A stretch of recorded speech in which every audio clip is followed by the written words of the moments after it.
আমাৰ শিৱসাগৰ নগৰৰ আটাইতকৈ পুৰণি শিক্ষানুষ্ঠান এখনৰ ভিতৰত 137 বছৰীয়া পুৰণি বেজবৰুৱা উচ্চতৰ মাধ্যমিক বিদ্যালয়। এই বিদ্যালয়ত এটা সায়েন্সৰ লেবৰেটৰী প্ৰতিষ্ঠা কৰিবৰ কাৰণে আজি আধাৰশিলা স্থাপন কৰা হ'ল আৰু সেই অনুসৰি 4 মাহৰ ভিতৰত আমাৰ সায়েন্স লেবৰেটৰীটো কমপ্লিট কৰা হ'ব।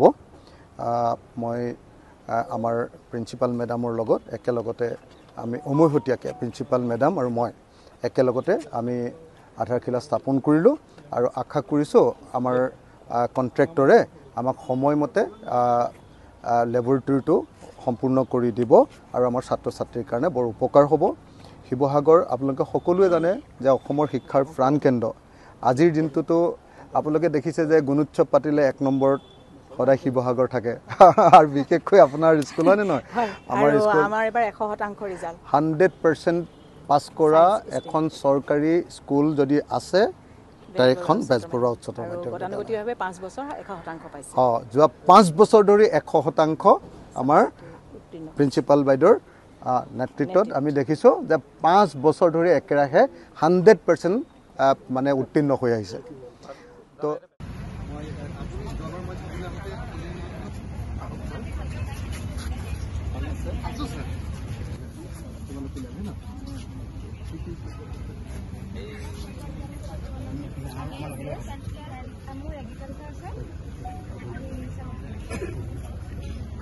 তোমালোকৰ কি কি চাব তোমাৰ কি আছে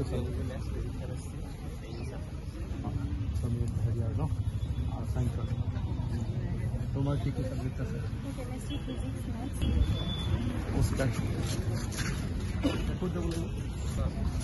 মই পৰীক্ষাটো আৰম্ভ কৰিব হৈছে যে 1:30 বাজিছে একদম খালি তেতিয়াহ'লে এইটো টাইমত ছাৰক বতাই দিছোঁ আপোনালোকক।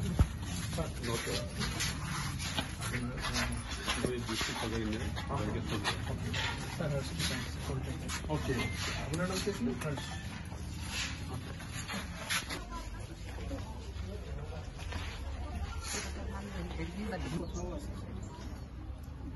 যিমান জলদি স্যাৰ মানে যিমান জলদি ওলাই যাম মোৰো ভাল স্যাৰ।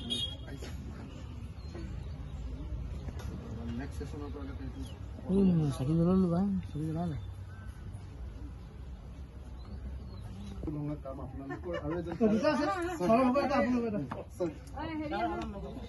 এটা আপোনালোক দুজনে নাৰিকল দুটা ভাঙি দিয়ক। হ'ব হ'ব আৰু বাইদেউ এইটো চাকি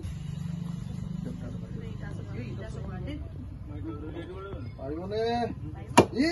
ইমান লাহে বুলি ভাবিছে বুজিছে নাই এবাৰ হোৱাটো ইমান আৰু জোৰকে বাৰু কাম এবাৰ আকৌ মাৰক। এইটো উদ্বোধন কৰি থকাটো বুজিছে নাই ইমান উজু নহয়।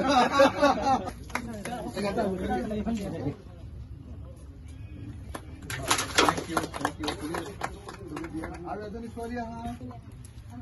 Thank U.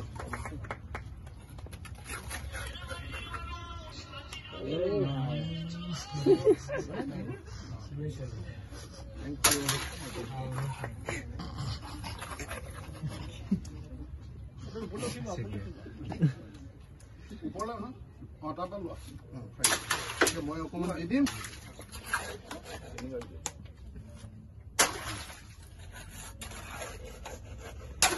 একদম বঢ়িয়া হ'ব কাম ছাৰে কৰক।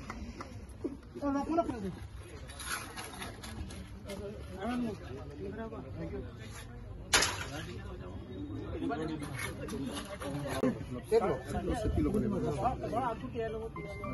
এনেকৈ চেপি দিব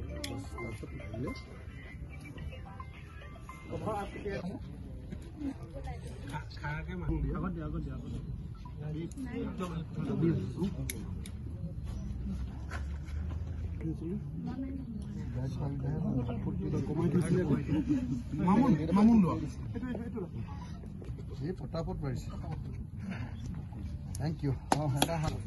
চবে ক্লেপ এটা দিয়া। থেংক ইউ হৈ গ'ল দেই কৈছা। Thank U.